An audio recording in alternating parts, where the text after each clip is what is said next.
Someone asked, I posted this earlier on Facebook, and someone wanted us to go over our bow setup. It was one of the questions we got um, on the Facebook page. Do you want to I know you don't have your bow there with you. Do you want to tell people kind of what you shoot or your bow sight and that kind of stuff, the rest you like? I don't even know what models they are, honestly. Right. I'd have to look them up. I know you have one of those sights. It's like a I have a single pin that's adjustable for yardage. Yeah. So I can adjust it if the deer's out at 40 or 30 or 20 or whatever, but it's one single pin, and it's encased in a circle ring, right? Yeah. It's got one of those filament that lights it up, right? Mm-hmm. And then I got a drop away rest, one of the top ones made. I can't remember the brand, but I mean, how often do I buy a rest in a sight? Right. Did you just buy that rest? I'm not really into the equipment and stuff. I go to a pro and have my bows set up and trust them to do it right, and I tell them what I prefer. I'm not really a gadget guy, honestly. Yeah. I know when equipment shoots well for me, and I know when right. Why do you shoot the one pin versus a 4-pin or 5-pin or whatever? Well, generally, almost all my shooting is within 20, so it's just one pin. And but I like the idea of being able to adjust and take a long shot if I need one. In the past, I used to just use the one pin and raise the bow up and stuff, and I just think that I wounded a lot of deer by doing it that way. So actually being able to adjust it to 40 or 30 or 20, I think is important. But I hardly ever do. It's usually set at 20. If the deer's at 10, I might aim a little low. If it's at 25, I might aim a little high. Maybe get away with 30. But when it starts getting beyond that, then I want to be able to adjust it, But it's very rare I do. You got to remember how I set up. I mean, I'm setting up on those bedding areas. I know where that deer is going to be, how it's going to come out and stuff. It's not too often that I have shots that are longer. I mean, there are certain scenarios where you do. You get areas where we looked at one, me and Eric, when we were scouting Sunday after the fire, we looked at an island, and I went to the end of that island, and you found where all these bucks were coming onto that island and leaving sign, and a west wind was blowing right down into the bedding area there. And the way they were coming on there, the only way you could hunt that, the only tree you could hunt out of, I'd have to shoot over this hill, and it would have to be a 30-yard shot to the best trail. So, I mean, in that case, I have to shoot 30 yards. But most cases, I'm setting up for an 18-yard shot. And I know where the buck's going to come out. I know where he's going to be.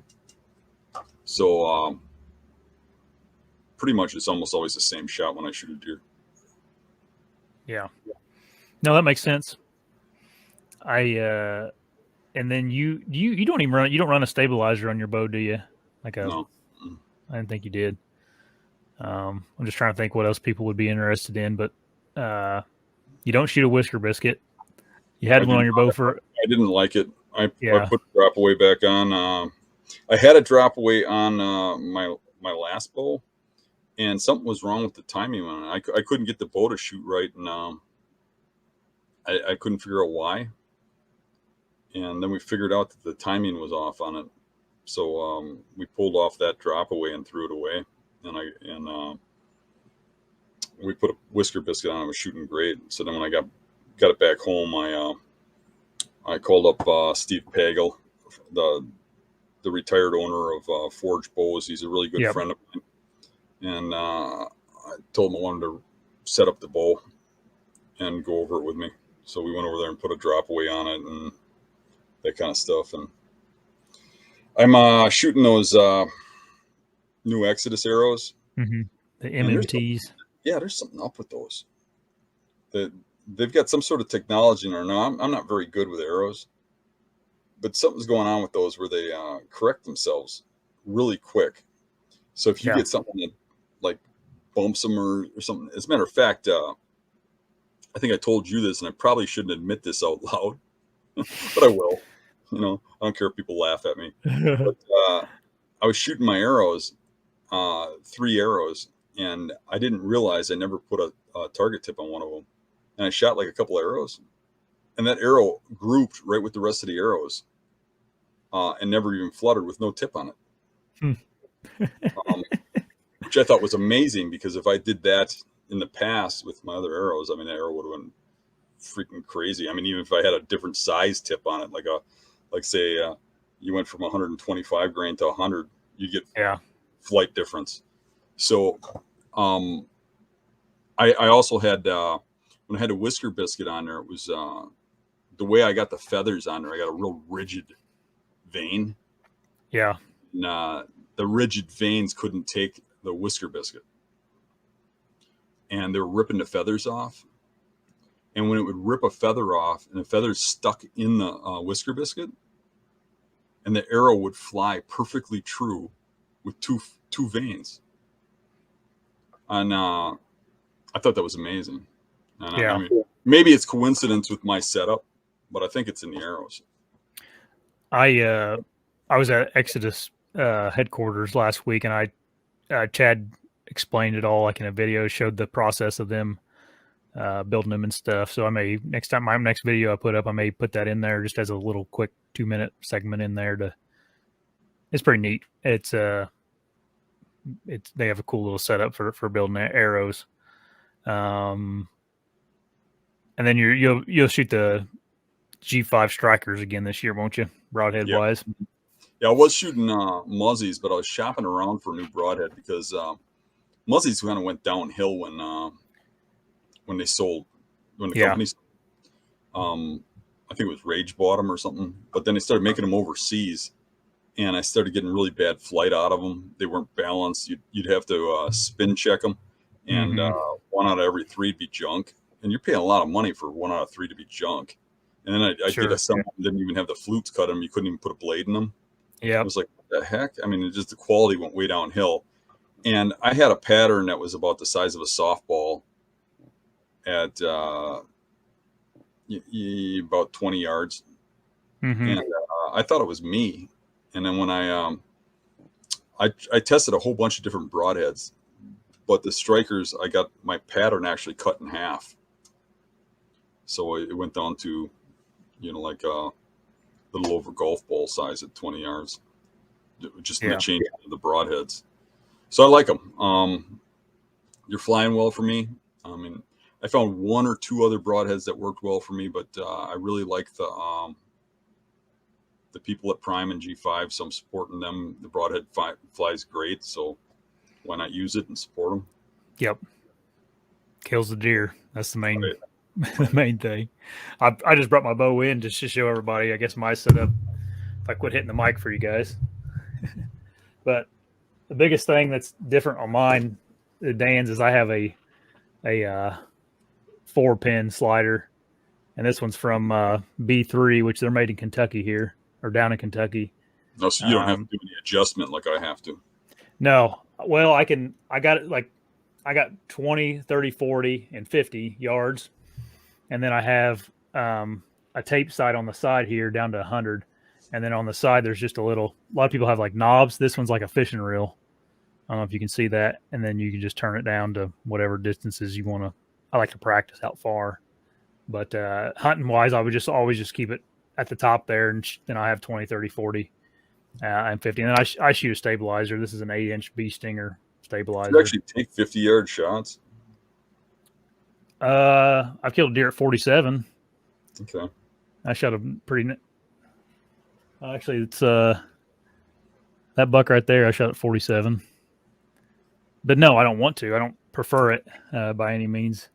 Yeah, I'm just a horrible shot. I'm just everything about me. I have a hard time at those longer distances, so I don't like. Yeah. I don't like pushing the envelope. That hunt's on the Hunting Beast somewhere. If you got to go back a couple years, but it's on there. Cool. And then someone asked about drop away rest. I shoot a trophy taker smackdown, and it's limb driven. Someone asked if we shoot limb driven or cable driven. I like the limb driven ones. I don't know what Dan shoots, but the cable, yeah. Only reason I prefer this one is because it's easy for me to set up, and I can like fix it. Like if I'm on a hunt out of state and I tear this thing off here, I don't have to have a bow press or anything. I can just put a new cord on. I just carry a length of this stuff in my truck with me.